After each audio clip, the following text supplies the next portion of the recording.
Hey, Darb, what you got there? It's a wrench. It's one of those instruments. Oh, yeah. Oh yeah, mic check. It's an electrical instrument.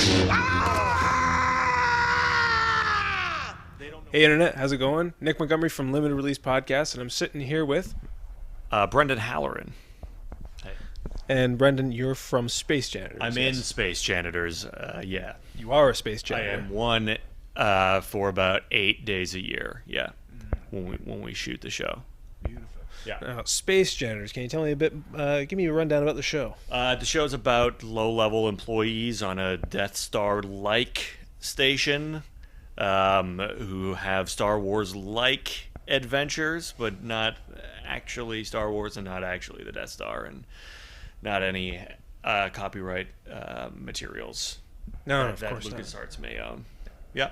Of course not. Not Star Wars at all. Yeah, but yeah, we're a group that has been put together, kind of out of that's the way this universe does things. They have these social groups, and everyone is assigned who their most compatible friends should be, and we're just kind of the leftovers of the bunch who got put into the very last group, and now we have to be friends with each other, and yeah, that's difficult because the characters deep down care for each other, but they are not good at helping each other.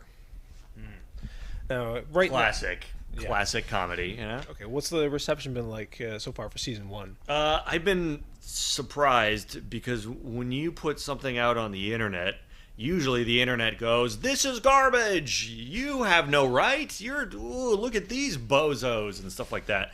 The internet is not known for being very level-headed and nice, but we have gotten nothing but positive feedback.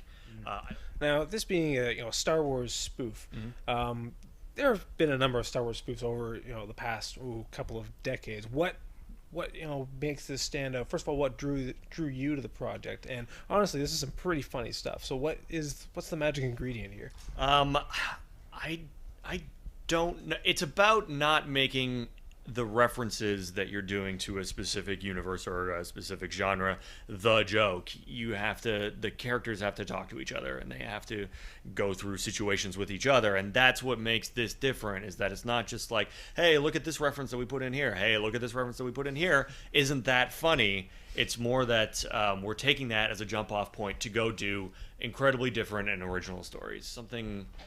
It was something like I had never been a part of before, to be in a huge studio with sets in front of a massive 40-foot green screen and different sets being built and stuff like that. And it's just the opportunity to do that and get to be silly in space never happens. You never get to do that. To get to go do something so expansive that it was such a small group working on it who were so passionate about it and loved it so much and just wanted it to be the best is great. Because that doesn't happen very often. Just walked in. Who are you and what are you doing here? My name's Andy Hall, and I am the co-writer of Space Janitors, and I also play Marf. Marf. Yeah, Marf. Who's on the deck crew.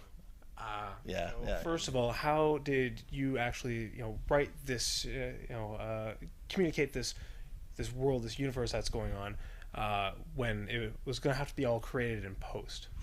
Well, when we were first discussing the concept, right? Like, so we're talking about this. We sort of had known some other like science fiction type web series and projects of the same sort of ilk, and they used just exclusively green screen. And I said from the beginning, I was like, we should not do that.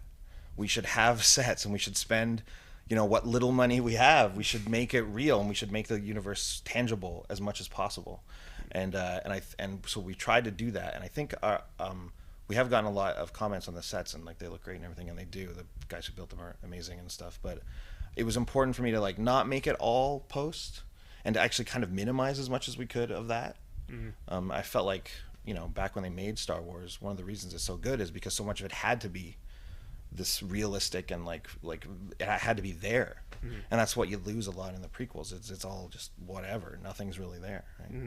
Yeah. So like an alarming amount of the sets were actually built and then put in front of green screens, and then windows can be made into space and hallways can be extended and stuff. But for the most part, we were really sitting on actual space station looking sets, and it was awesome. Any idea? Well, now we're reaching the end of season 1, and last episode is about to come out. You said tomorrow. And so, any idea, a possibility of a season 2, in the future, and also where the story might take you? Well, we found out just recently that season 2 is going to happen. So, yes, that's exciting. So season 2 is happening. We the IPF we got approved for the funding and for that, so that's great. There are some ideas. I know we're looking to get the rebel perspective a little more in it, and to try and include a couple more of those characters, as well as having our characters interact with them a little bit more. I want to do something drastic, not too drastic, but I'm not sure. Be a game changer. It will be a game changer, but at the same time, also not a game changer. It's sort of, but I don't know. Speaking very cryptically about a season of a show that doesn't exist yet is probably pretty boring. It's going to be the biggest thing ever. Yeah, Can't say anymore. I can't say anything. Yeah.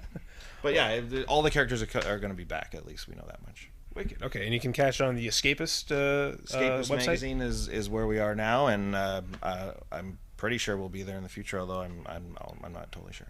And SpaceJanitors.com is just an easy way to find everything. You can go, it'll link you to the places that you need to be to see everything, basically. Wicked. Awesome. Thanks a lot, guys. Thank you. No problem. Just relaxing.